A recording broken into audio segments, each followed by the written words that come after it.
Thanks very much, and thank you very much to the organizers, especially Karen, who had to put up with me changing my title twice so far. I might still change it again, but and actually, this title sort of occurred to me late at night when I was remembered a talk that Bill gave at the Kirby Fest, actually, back in '98, and the title of his talk back then was Are Three Manifolds Transparent?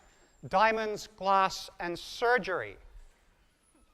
And it was a very interesting talk and kind of very inspiring. And what was really interesting, one of the many interesting things about it was that Bill was sort of talking at the end about how he'd been talking to some fellow at UC Davis who was a retired material scientist, and he was sort of being really excited by and inspired by some ideas in material science. And I think one of the many lessons I learned from Bill is that mathematics is not divorced from the real world. It's sort of part of it, and we sort of think in metaphors, and if we can get those metaphors from as wide a range of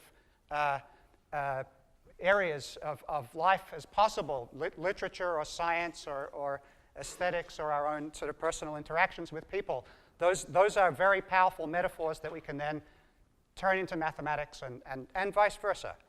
So I want to start by discussing two visions of group theory, and I don't want to suggest that these are competing visions, but they do sit in a funny relation to each other. So this is part 0. Two visions of group theory. And here, for group theory, I'm always interested in finitely presented groups, or occasionally finitely generated groups, but overwhelmingly I'm interested in finitely presented groups. And so one vision of group theory, and I'm going to abbreviate this as GGT for grumpy group theory. So this is a very pessimistic view of group theory, and it says, that there are lots of interesting things we might want to know about groups, and if someone hands us a group, a finite presentation of a group, there are a lot of questions we might want to know the answer to, but everything's sort of hopeless. So this vision of group theory says all interesting questions about finitely presented groups are unsolvable. There are monsters everywhere.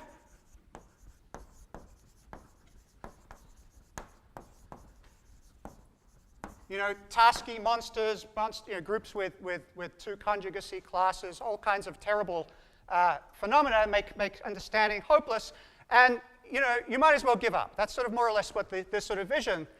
And I want to contrast this with another vision of group theory, which I want to abbreviate by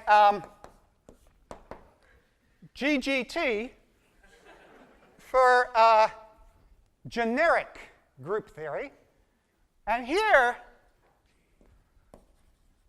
rather than talking about the worst possible examples of groups and how bad they are, it's a little bit like reading the news. It's the news every day. They tell you what the worst person in the world did that day.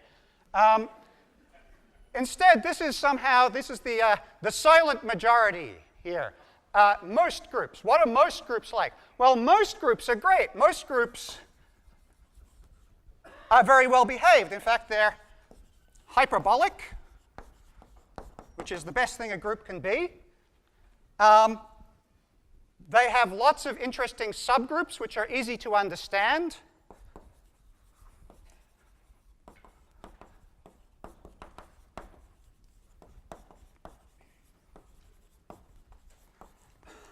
And you can find these things easily and certify the properties that they have quickly. So let me just sort of say, yeah, so easy to find and certify. I'm regretting taking Kurt's advice and throwing away my slides, but anyway. Not really. Okay, and so I want to put a bit of content into this, and there's an additional thing that I hope to be able to say something about towards the end, which is that there's not just groups in isolation, but there's kind of a landscape of groups, and the generic point of view informs this landscape, and groups can be related by melting and freezing. So here to use a kind of a metaphor from material science, which I think is more than just sort of superficially related to what sort of Bill was talking about in his lecture. By the way, if you are interested, and here's how forward-thinking MSRI are, this talk back in '98 is available. You can watch it on the internet. On the internet now. So right now, if you've got your laptop with you and headphones and stuff, I guess. All right, so what do I mean by,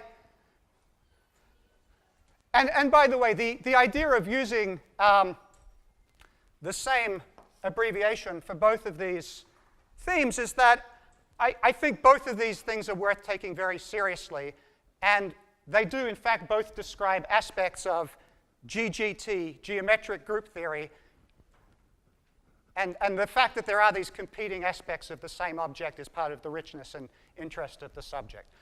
Okay, so I want to start talking about what do I mean by generic? What are most groups here, most finitely presented groups? So I want to talk about random groups.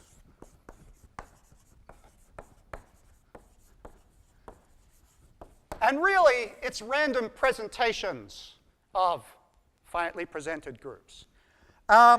And so there's several different models of what you might mean by a random group, and some of them have peculiar features that are kind of interesting, distinguish them from others. They have a lot of features in common. I'm going to talk especially about two such models, both sort of introduced by Gromov and studied sort of extensively. And so the idea is we first fix some number k at least two free generators.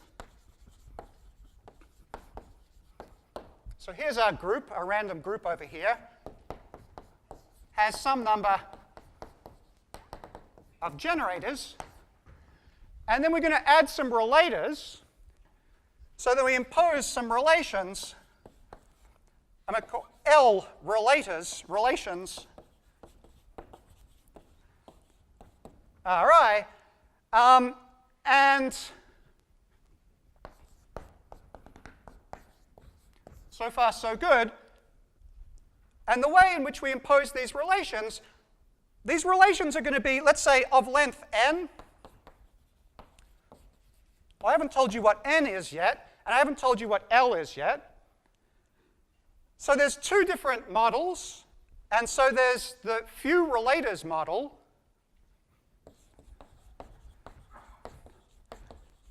That's where L, which you might as well take it to be bigger than 0, is fixed. But then there's the parameter. So n here is the parameter. So really there's a couple of constants. There's k, the number of generators, at least 2. There's L, the number of relators, at least 1. And then you sort of vary the length. You sort of say, well, OK, I want a random 2-generator, 7-relator group.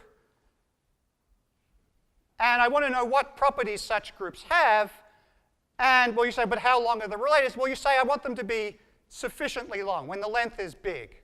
So the relators Ri have length n, and I choose them randomly.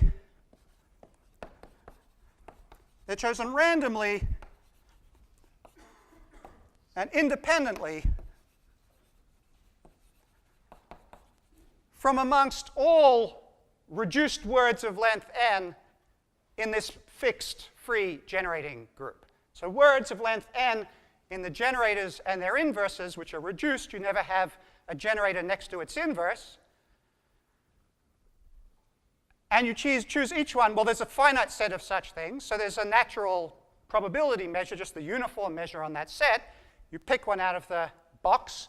you add it as a relation. You pick it out, pick another one out, you add it as a relation, you pick them all out independently from each other, and you write down, once you've got L of them, there's your presentation for your group. And then what you're interested in is you're interested in properties of the group that hold with high probability when n gets large. So for each fixed n, this is a finite collection of groups. It's hard to say many impressive theorems about finite sets, but for any given fixed n, this is a finite collection of groups. If there's a property that you're interested in, some of the groups have that property, some of them don't, so there's a probability of that property holding as a function of n, and you want to know what are the probabilities that hold with what are the properties that hold with probability going to 1 as n goes to infinity. And then one says a random group in the few relators model has whatever property it is with overwhelming probability. That just means when n is big, it's very likely to have that property. And in many of these cases of properties that we're interested in, the probability goes to 1 very quickly with n. So quickly that one can sort of observe it in the laboratory, which is to say on the computer. So this is one model, the few relators model. There's another model, which is the density model.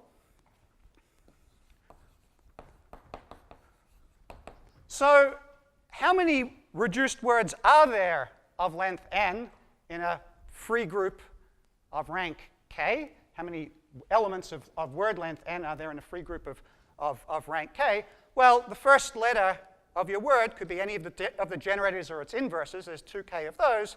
But each subsequent letter, there's 2k minus 1 choices. Because it's a reduced word, it can't be the inverse of the previous letter. So up to kind of order of magnitude, the number of reduced words of length n is 2k minus 1 to the power of n. So in the density model, you choose a density in advance, and then for each n, the number of relators you add is just, well, of all the possible words you could have added, you add some with a particular density. But there's a kind of a twist to it, which is it's a logarithmic density. The number of relators you add is, well, this number, 2k minus 1 to the n times d. And here d is the density. d less than 1 is the density. And it's a very interesting model because these groups have a lot of interesting properties which depend in kind of a very satisfying way on the density. So one thing that gives this theory really some substance is the Gromov sort of noted right at the sort of start of the subject that there's a very beautiful phase transition that holds with respect to density. So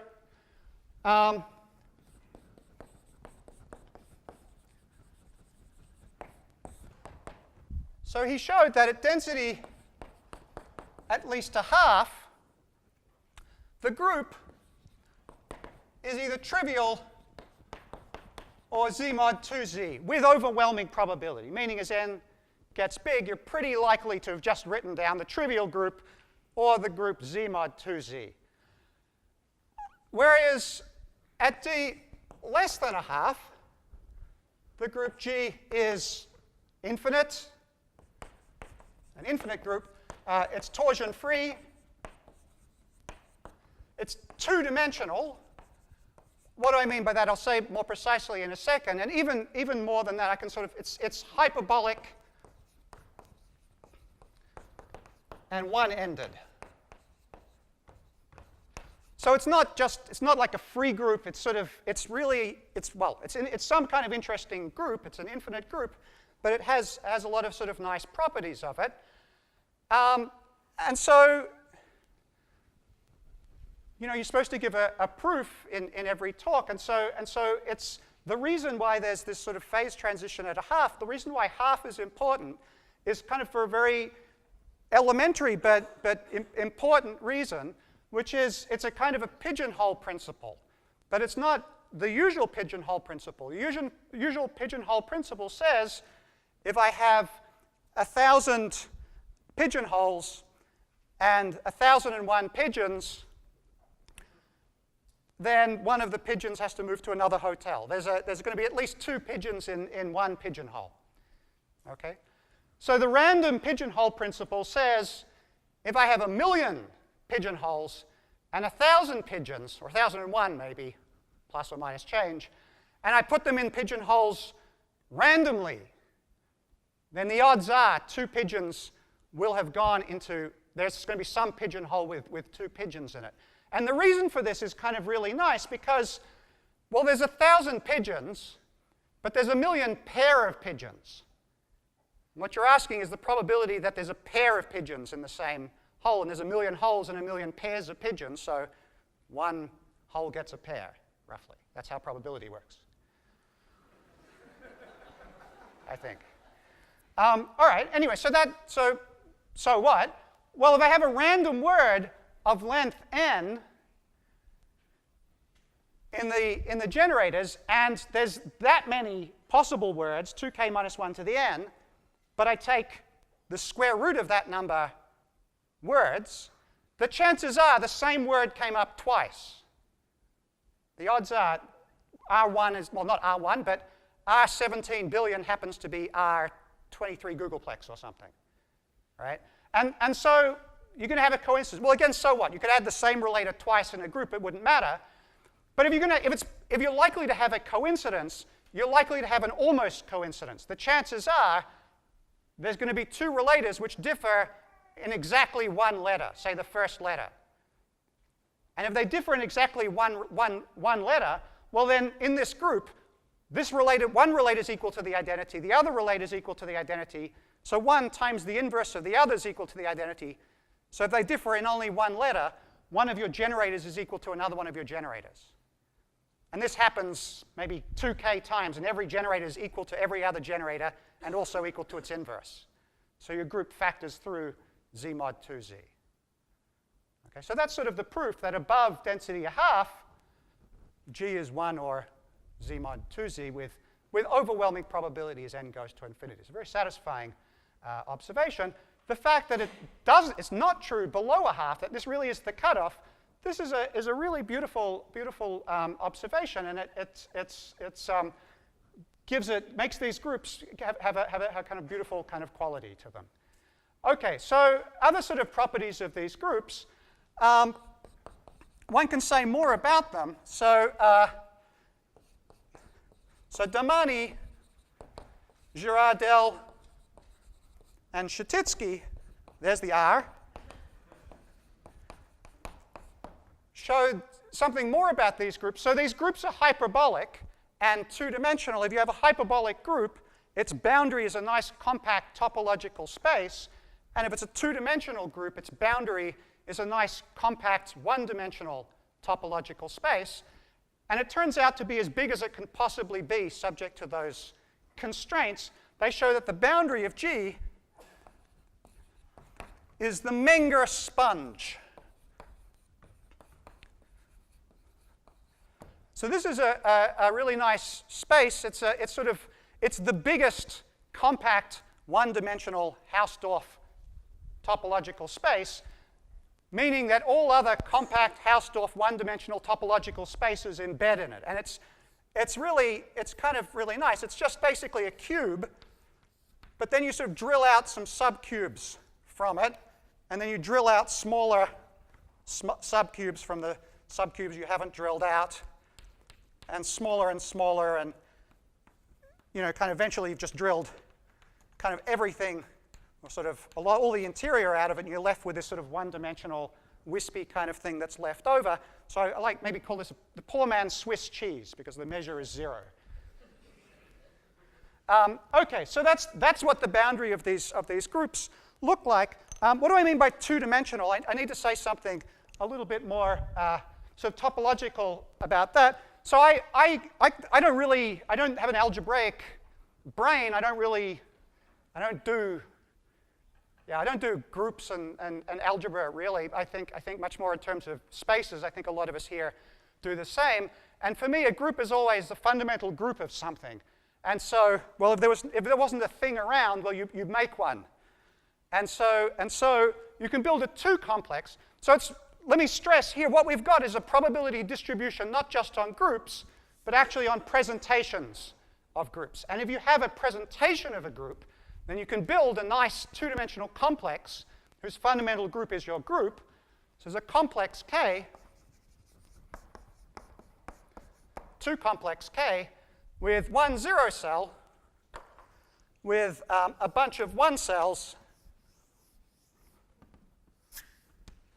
one for each of your generators, and you attach a bunch of two-dimensional disks, one for each of your relators. So you're attaching the boundary by R1, R2 up to RL.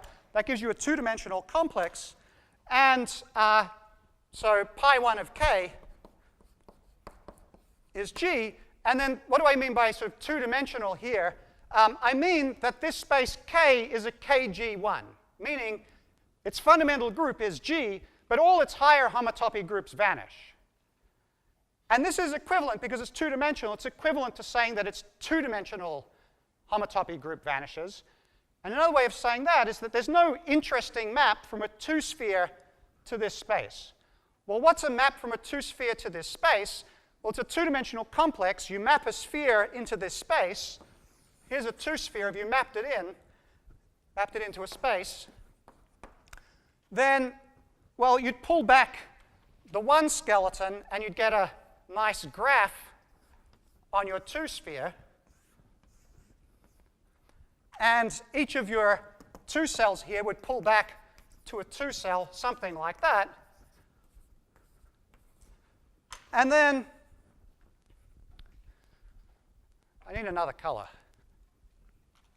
A long time to decide what color I want.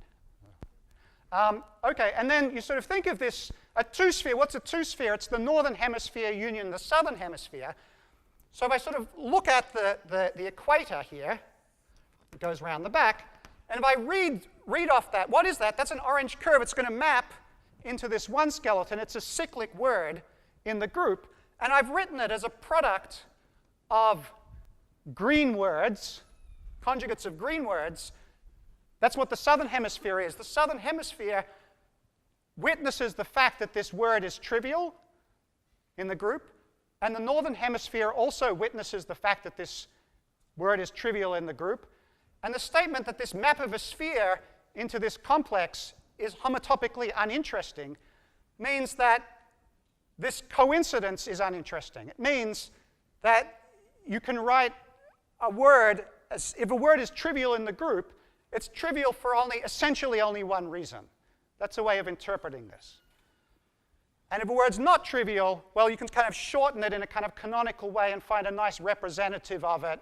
And so all kind of interesting questions you want to ask about this group, you can decide them at the level of elements and presentations, words and presentations, very easily in practice because of the geometric features of this space and this group. So this is sort of the strong contrapositive to these sort of pessimistic theorems, that these random groups, all the naive questions you might want to ask about groups and elements and relations and things like that, they can be answered reasonably simply. And the straightforward, naive answers are usually correct. If you want to know whether 2 words are the same, represent the same element, if they don't look the same, they're probably not the same. It's sort of that easy.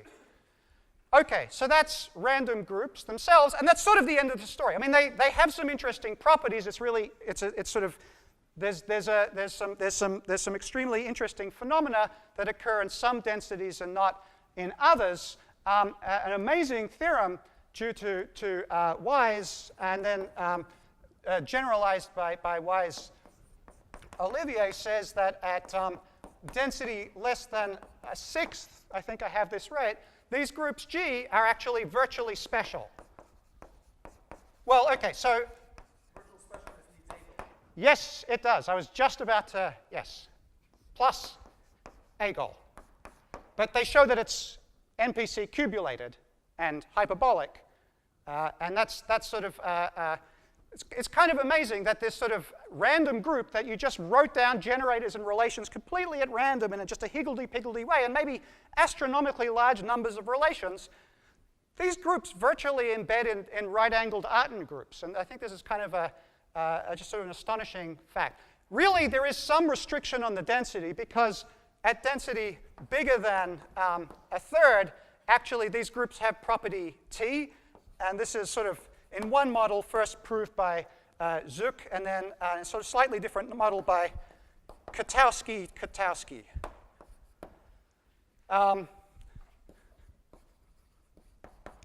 Okay, so these are incompatible things, so there's definitely some separation between these two sort of buckets here. All right, so these groups, they're very interesting. At some densities they have some properties, at others they have whatever. So these are the groups themselves, and you say, okay, fine. And then a natural question to ask is, well, okay, these groups are great, but they're not that familiar to us. Can we sort of understand them better by finding subgroups in them which are more familiar? So that's the next thing I want to talk about, is subgroups of random groups. So the next part of my talk is sort of grew out of a long-term joint project with Olden Walker, and some of the most recent stuff is joint work with Henry Wilton. So a lot of what I'm going to talk about today builds very, very much on joint work with Olden and with Henry. So part 2, subgroups.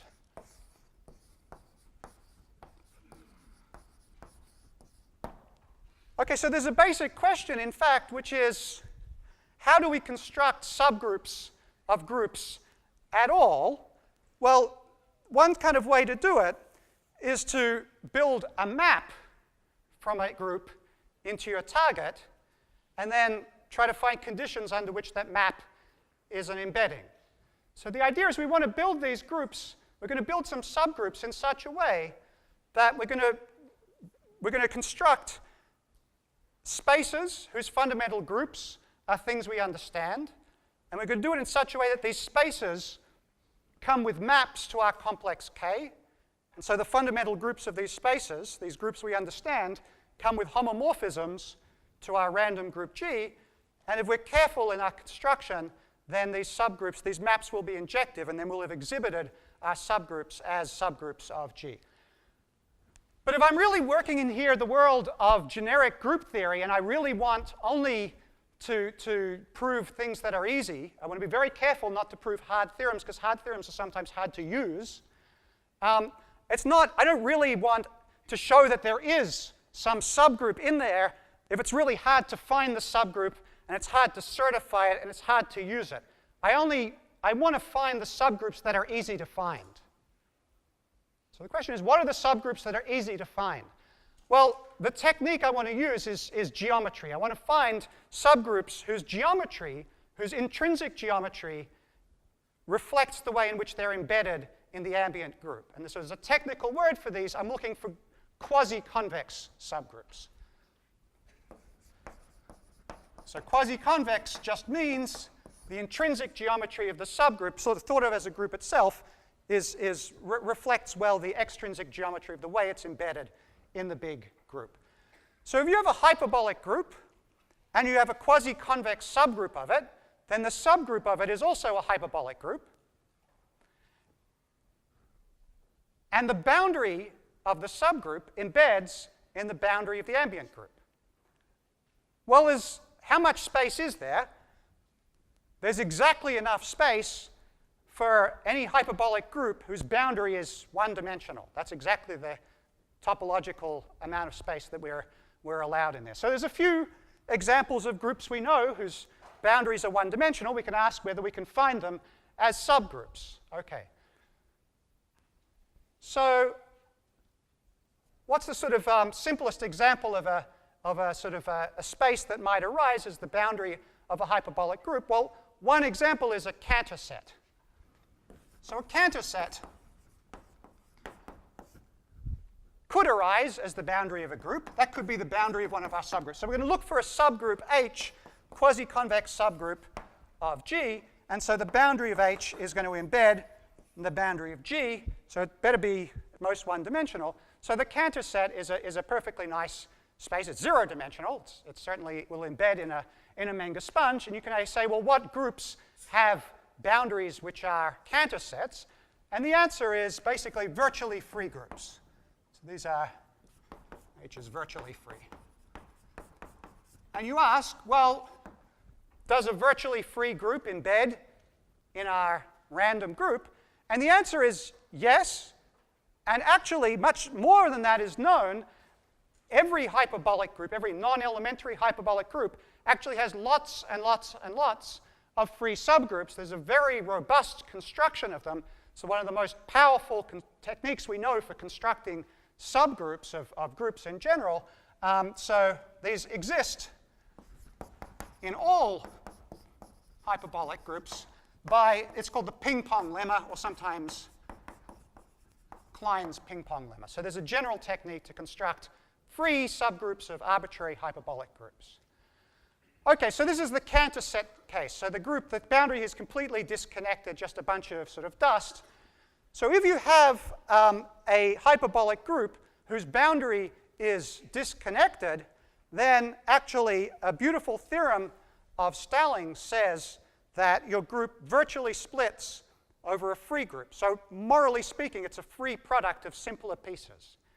So if we're prepared to sort of say that freeness we kind of understand, free products we kind of understand, we might as well pay attention, restrict attention, to cases where the boundary is connected. So let me just sort of say here, if boundary is disconnected, H virtually splits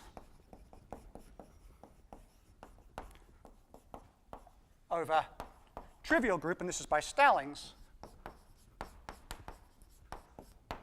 So that's sort of allowing us to skip over to the next stage here. The next simplest example is S1. So S1 could be the boundary of a hyperbolic group. And now it turns out this is if and only if H is virtually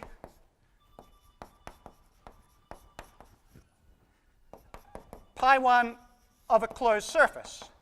And so this uses work of lots of people, and if I write really small, you can't tell I haven't actually written all their names, but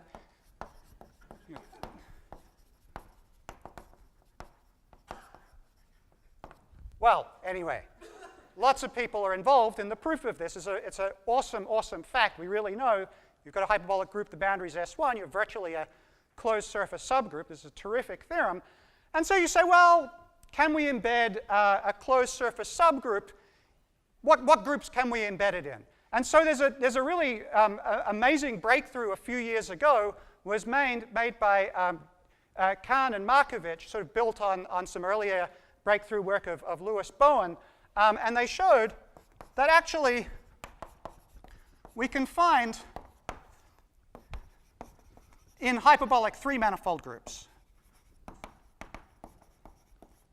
So this is they have a technique, a very powerful technique using sort of ergodic theory and sort of probabilistic methods to construct surface subgroups in hyperbolic three-manifold groups. This is sort of one of the very first examples I know of a really powerful technique of constructing non-free, not virtually free subgroups in big classes, interesting classes of hyperbolic groups. So using some methods which are much more combinatorial, but I want to acknowledge a sort of a spiritual debt to the ideas that they had. Alden Walker and I managed to show that we can find such things in random groups. So random groups are as good as hyperbolic three-manifold groups from this point of view. We can sort of keep pace with them. They contain they contain, in fact, well, fundamental groups of closed surfaces. You can find them in random groups. So that's great. There's room for circles in the boundary, so you hope you can find some surface subgroups, and actually you can. So in between, at the next stage here, the thing about the circle is, well, it's not disconnected, but it can be disconnected by removing a pair of points. It can be locally disconnected by removing points. It has these local cut points. And so local cut points, so if you have a hyperbolic group whose boundary has local cut points,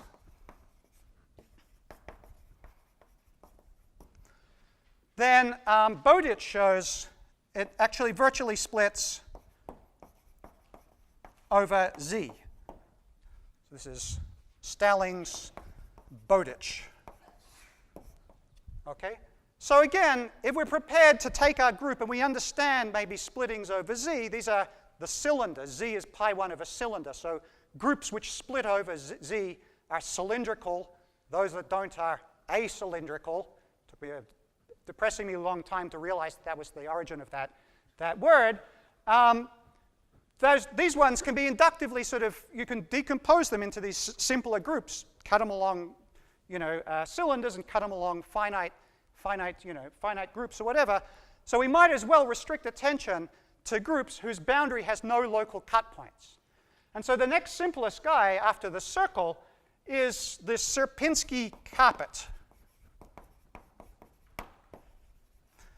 So the Sierpinski carpet is, well, it's not completely misleading to say it's like a face of the Menger sponge. So it's planar. I need all the good colors are way over here. Yeah, yellow, that'll really contrast.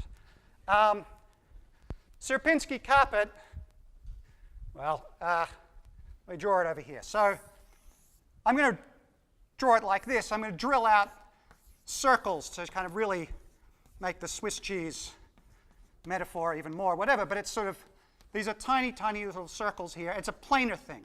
So this is one-dimensional, compact, Hausdorff, and planar. The Menger sponge is not planar. And this guy is universal with the property that all one-dimensional, compact, Hausdorff, planar topological spaces embed in it. And now, Sierpinski carpet, while it'd be great to have a characterization of groups whose boundaries were Sierpinski carpets, but we do have a conjectural classification, and I don't think this is quite as general as the Cannon conjecture, but it certainly would be implied by the Cannon conjecture. Sierpinski carpet boundary, if and only if H is virtually pi1 of a hyperbolic 3-manifold with totally geodesic boundary. Yep. Yep, it is. I was trying to do a table here, and so if I turn the blackboard on its side, I might have more help. Let me move to a clean blackboard.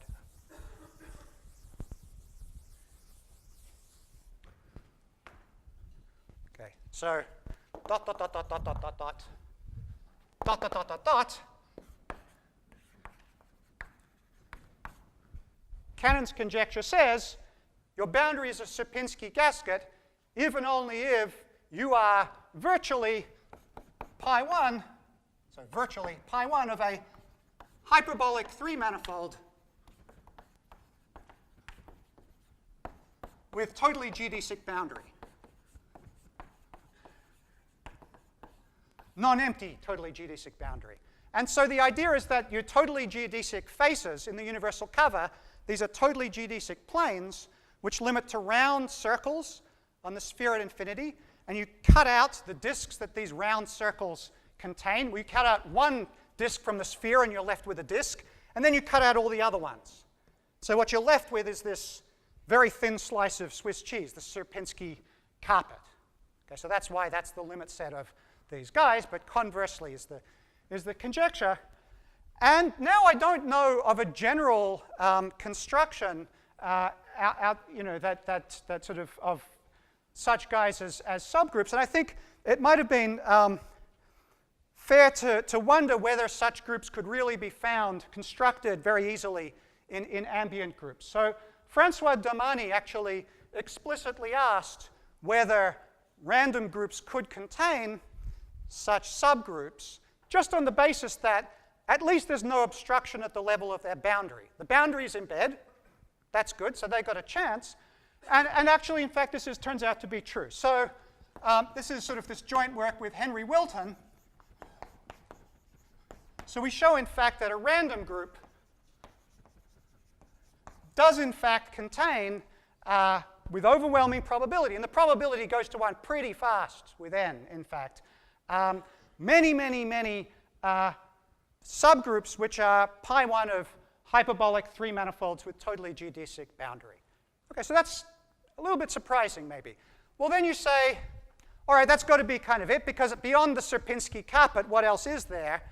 Well, you've run out of splitting theorems, and they've run out of subspaces. So I did want to make a kind of a table here, but I don't have a splitting theorem to put here, but maybe I'll put a question.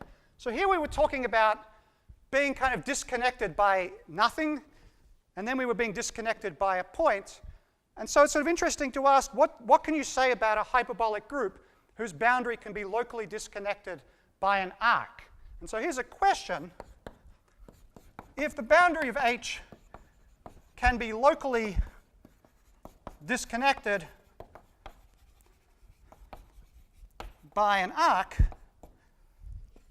does H, well, splitting maybe is too ambitious to ask for, but let's just ask, does H contain a codimension 1 quasiconvex surface subgroup?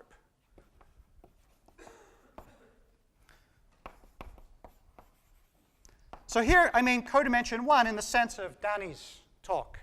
So the kind of thing you could split over if you knew that you could split over codimension 1 subgroups here. So for example, if we were talking about, well, subgroups of random groups at low density which are cubulated, we would know by Agol-Wise that we could separate, and so we could actually, if we found such things, we could virtually split over them. But can we find them? So this is sort of an interesting question because I think it neatly falls into two pieces. One where the boundary is planar, in which you're really just asking the Cannon conjecture, and I have nothing to say about that, other than it's a really hard conjecture. And then the case where you're not locally planar, in which case these intervals are kind of quite rigid. And if they're rigid, they're probably stabilized by a lot. And if they're stabilized by a lot, the kind of thing they're stabilized by is bound to be something like a surface subgroup. So that's the kind of picture. Question? Yes? Can you explain or maybe say a few words about why being disconnected by an arc is related to the Cannon conjecture? Well, locally disconnected by an arc. So a two-dimensional surface is locally disconnected by an arc. And the only examples I know of two-dimensional surfaces which are boundaries of hyperbolic groups are two spheres. And the Cannon conjecture says you're a hyperbolic 3 manifold. And hyperbolic 3 manifolds have lots of surface subgroups, which are codimension 1. But that's sort of that's the case in which these intervals are not rigid. And maybe if they are rigid, there's a different argument to get. Yeah. OK, so, well, the kinds of things that don't have locally separating arcs are the non-planar things, which is to say, if they're one-dimensional, basically Menger sponges.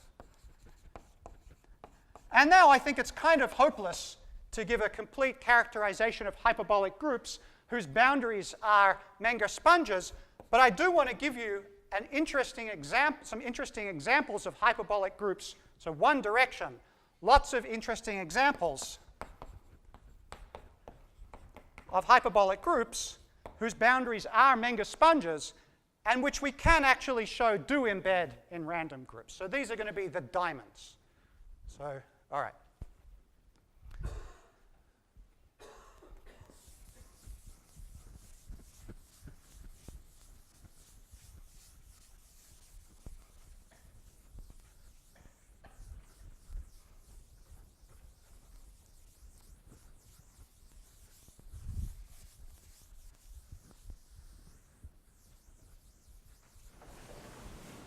Dan, is it possible that there are groups with property T that have locally disconnecting arcs, and which we dash the hopes for a positive solution to that question? I mean, it's possible. I don't know. So well, it wouldn't.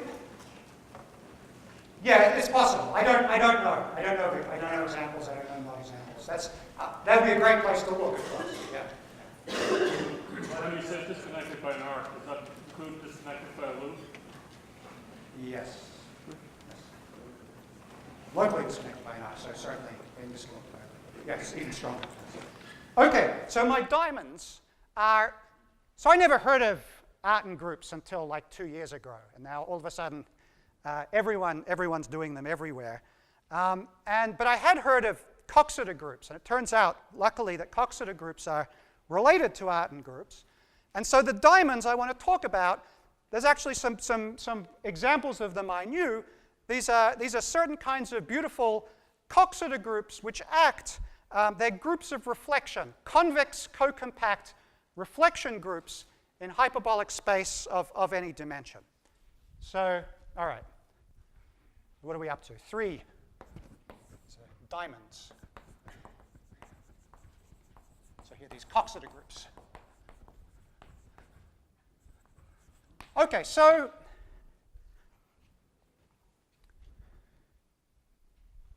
in the hyperbolic plane, there are Euclidean triangles. There are Euclidean triangles. In the hyperbolic plane, there are Euclidean triangles. In the hyperbolic plane, I'll try that again. In the hyperbolic plane, there are equilateral triangles.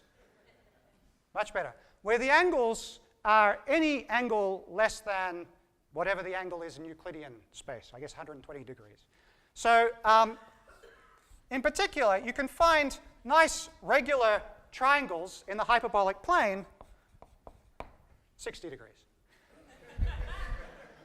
Where these angles are 2 pi over m for any m bigger than or equal to 7. I used to know what 2 pi was in degrees, and I've forgotten. But, all right, and so these are beautiful sort of regular tessellations of hyperbolic plane where you sort of fit some number of 1, 2, 3, 4, 5, 6, 7. Okay, good. Some number, at least 7, of these triangles around every vertex, and they sort of give you these nice, beautiful tessellations. And the group of symmetries of this tessellation is a nice example of a Coxeter group. It's a very beautiful Coxeter group. Coxeter groups come with little graphs with numbers on them, and this one comes with this graph. Anyway, there it is. And this group is the group of this. So this is the group of symmetries of this sort of tessellation here. And so every m gives you a nice group of symmetries here, and all these groups are commensurable, and they're all commensurable with pi1 of every closed surface of genus at least 2. Okay. Well, you say, well, okay, if that's true in dimension 2, it must be true in every dimension by induction.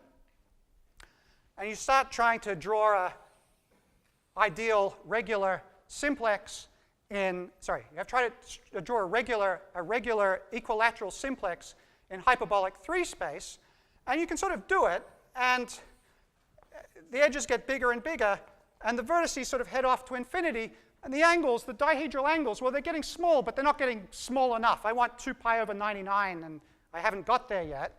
And you go all the way out to infinity, and you see that at infinity you have a regular ideal simplex where you have 2 pi over 6, I guess, at the dihedral angles here. So the angles here are all 2 pi over 6. And of course, they still give you this beautiful regular tessellation whose group of symmetries is a nice Coxeter group. And the way you add a dimension is you just add one more dot to your Coxeter graph.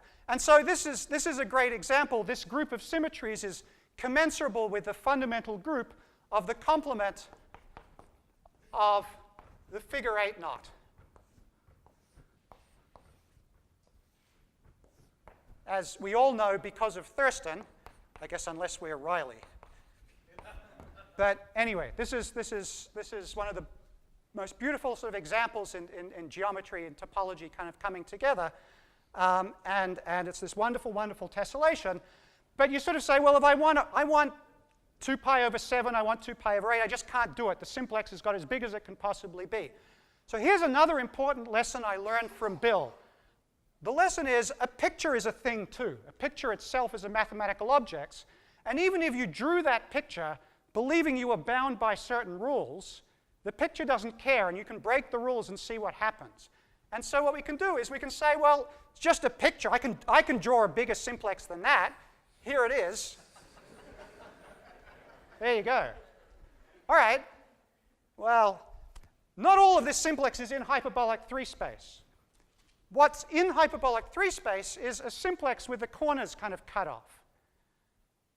But it's nice and regular, and the dihedral angles, well, they keep getting smaller and smaller as you make this bigger and bigger and bigger. This is a super ideal simplex. And now you can make the dihedral angles 2 pi over m, where now m is allowed to be as big as you want. Great.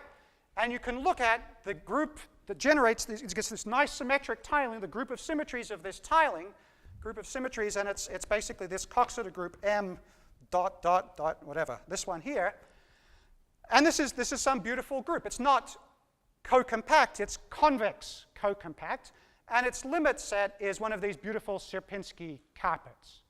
So one of the things Henry and I do is to show that this particular guy, when m's big enough, for any random group with overwhelming probability, contains one of these groups, virtually contains one of these groups with overwhelming probability.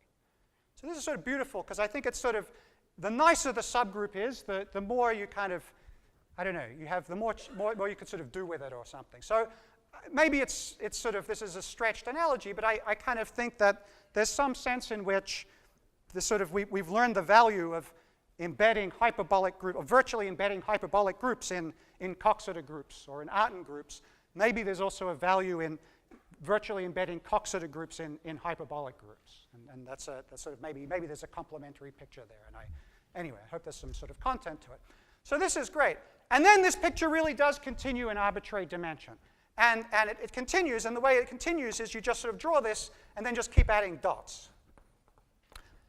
And then there you go. That's the Coxeter group, which is the group of symmetries of the superideal, the tiling by superideal regular simplices with dihedral angles 2 pi over m in d-dimensional space where I have d plus 1 dots. This is a beautiful convex cocompact reflection subgroup of hyperbolic d-dimensional space. And the limit set of all of these, where d is 4 and bigger, the limit set of all of these is a Menger sponge. So you can't tell them apart by the topology of their boundaries, but they're different from each other. So we need a more refined kind of description of these groups or of their boundaries, which lets us distinguish these guys here. So I remember... Pardon me? Does a random group contain these higher dimensional guys? Yeah, but let me finish what I was going to say and then state a theorem, but yes.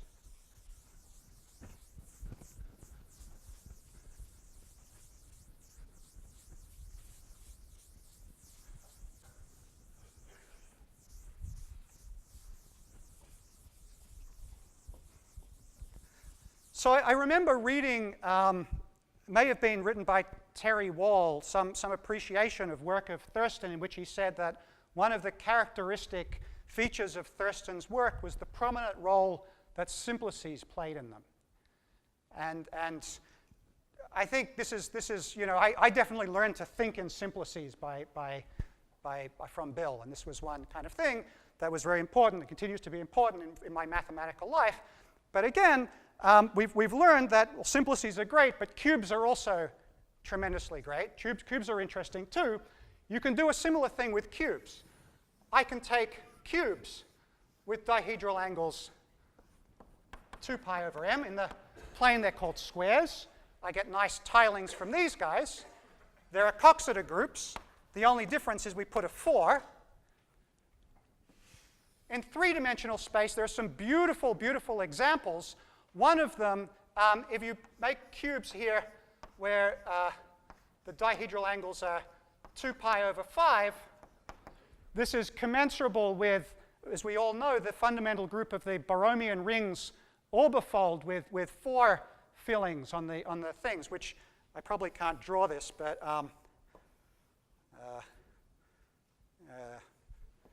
that's not so bad. Let's pretend this is the Borromean rings. Yeah, you know what? I could do the draw and erase method, which is here's the benefit of the blackboard. You can draw and erase. Yeah. Well, all right. I'm not even going to do it. You know what the Borromean rings look like. The holes are too small for you to see up there. Okay, and so we all know, again, by Bill, and how many of us would have noticed this without him, that this orbifold group is commensurable with this beautiful sort of Coxeter group, and that's, I guess, 5 blank 4. Blank means 3, if you're sort of wondering. But again, you can make m get really big, and you need to take, again, you've got sort of these super ideal cubes where the vertices burst out through infinity, you can get dihedral angles 2 pi over m for every m. And in every dimension, you can get superideal cube Coxeter groups just by sort of taking these regular guys, making the dihedral angles 2 pi over m, looking at the nice tessellation, the group of symmetries. So the theorem is just that these random groups. So let's stress this builds on sort of this previous work with Alden and with Henry. So for any, say k greater or equal to 2, and any L least 1 or density less than a half, this is the few relators or the density model. So for any random group, you want to sort of say that, which is not obviously trivial. And for any D, there exists virtually, meaning a finite index subgroup of a superideal d-dimensional simplex group and a superideal d-dimensional cube group for some big M. And M, you'd like M to be as small as possible. Those are somehow the beautifulest groups. You can't get M too small, but you can at least get it to be little o of n. I think that's right. You can get little o of n. Maybe you can get n over log n. I think it might be hard to get smaller than n over log n. Okay, but the statement here is that there are lots of these groups, that they sort of exist. There's lots and lots of examples of them, very sort of symmetrical, and you can sort of find them in your random groups. So these are sort of the diamonds. I think I have 2 or 3 minutes left. So I wasn't going to say a lot about glass, but I'll say a lot less about it. The method of construction of these subgroups, I think itself is quite interesting. There are kind of 2 phases, separate phases in the construction. Well, in the initial construction. The idea is, what do we want to do? We've got this 2 complex whose fundamental group is our random group G. I want to build a group that embeds in G. The way I'm going to do it is, I'm going to build a 2 complex that maps to the 2 complex of G in such a way that the image is injective. First of all, where do I get the 2 complex from? Well, the 2 complex, I'm going to build it out of pieces that look locally like the pieces I used to make the complex K.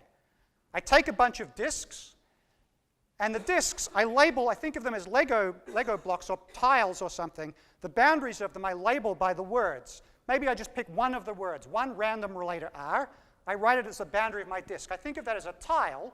I take a bunch of these tiles, and I start gluing them together the way Bill would do with kindergarten kids. And the way, there's some rules for how I glue them together, which is the boundaries have labels, and when I glue edges together, the labels have to agree. And if I do that, then the resulting 2 complex comes together with a tautological map into my complex K, and so the fundamental group of the complex I build comes with a map to my group G. And so the claim is, it's just a combinatorial statement. If you have a bunch of these tiles, finite collection of tiles whose boundary is a random word of length n, it's a Lego problem. You can glue these things together in some combinatorial way to build something which is commensurable with the spines, the sort of dual spines of these superideal reflection simplex groups. Okay? And so you've built a group, you've built a complex whose fundamental group is commensurable with one of these Coxeter groups, and it comes with a tautological map over to your random group. So that's a combinatorial piece of the argument. How do you ensure that the image is injective? This is sort of somehow where geometry comes in. The trick is to build your spine, to build your 2-dimensional complex in such a way that if you look at the one skeleton of it, the edges are very, very long. The edges are very, very long. You say, well, how many paths are there in the one skeleton of length n? Well, they grow, but they grow maybe by some small power. They grow by constant to the power of n over a big number. They grow by a small power of n in the exponent. Okay? And so if you think about it, what would it mean for this map not to be injective it would mean that there's a loop in my one skeleton here, which is essential in my domain, which becomes trivial in the target. What becomes trivial in the target? Well, these extra relators that I throw in. So I'm adding all these random words. These random words is like someone who's shooting. He's got a lot of bullets, but he's got a terrible aim. So if I'm thin enough, I've got a pretty good chance of avoiding the bullets. So if the edges of the skeleton are very long, there aren't many paths. There aren't many chances for this person, this random mad shooter, to hit these loops in the skeleton. I survive, I'm injective. Okay, so that's a geometric component. The combinatorial component itself has sort of two pieces. One piece of them is kind of an initial step, which is kind of a random construction. You have an input, a big random word. You want to build at the end this very regular combinatorial object. There's only one way to do that, which is to approximately do it by a kind of random matching technique. And that almost works, except for something of very small mass. And then you have to work hard to adjust the mass of these bad exceptional bits to make them kind of go away and look okay. So similar techniques were used by Kahn and Markovich in their proof of the Ehrenpreis conjecture, I think. Specifically, they did a very beautiful kind of correction argument. Another argument, another kind of version of this argument came in Peter Kivash recently solved a very old combinatorial problem, this construction of designs. And his method is exactly to sort of almost build these designs by a kind of random method, and then to sort of finesse the thing at the end by kind of adding and subtracting little correction terms. So it's very similar kind of structural similarity in the arguments. So that's how you make diamonds. There's sort of some manufacturing process, but there's some craftsmanship at the end where you have to do this delicate adjusting.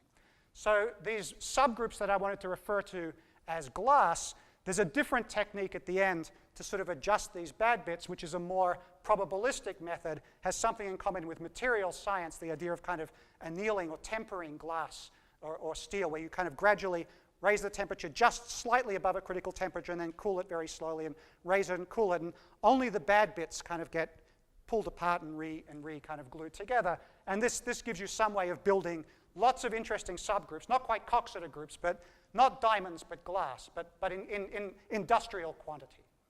I'm going to take 2 minutes just to raise two interesting open questions. All the subgroups I construct here are all quasi-convex. I didn't say it, but these subgroups, they're all quasi-convex. In fact, that's the only reason I know they're embedded, is that they're quasi-convex. They're even 1 plus epsilon quasi-convex on a big scale, if you know what that means. That's the only reason I know that they're there. Not only that, these are long-living subgroups. You can build these subgroups in the one related group, and the group lives as you add all the rest of the relators. It doesn't get killed by all these other relators. It's so thin, it avoids them all. That raises two natural questions. First of all, how can you construct distorted subgroups of random groups, groups which are not quasi-convex? So I talked to Nathan Dunfield about this, and he and Dylan Thurston have this great paper on random tunnel number 1 knots. Don't fiber is the title. But random 1 relator 2 generator groups do have distorted subgroups, Nathan tells me. Probably, with positive probability. Yeah, and so your random group has lots of, it has lots of 2 generator 1 relator subgroups that you start with, and then add a lot more relators to it. Most of those, or a lot of them, have distorted subgroups. Some of them, I suspect, live till the end. So I believe that there should be some distorted subgroups, but I think that's a very interesting thing to explore. The other thing which I think is worth exploring is, are there any fragile subgroups? These subgroups are all long-lasting. You can build them at the start after adding one relation. They live while you add all the other relations. Are there any subgroups that pop into existence only at some specific density and then immediately die again? And I don't just mean that a particular group does that, but a particular kind of group. Is there an interesting class of groups that sort of you can construct them and they live for a brief moment and then disappear, like all of us?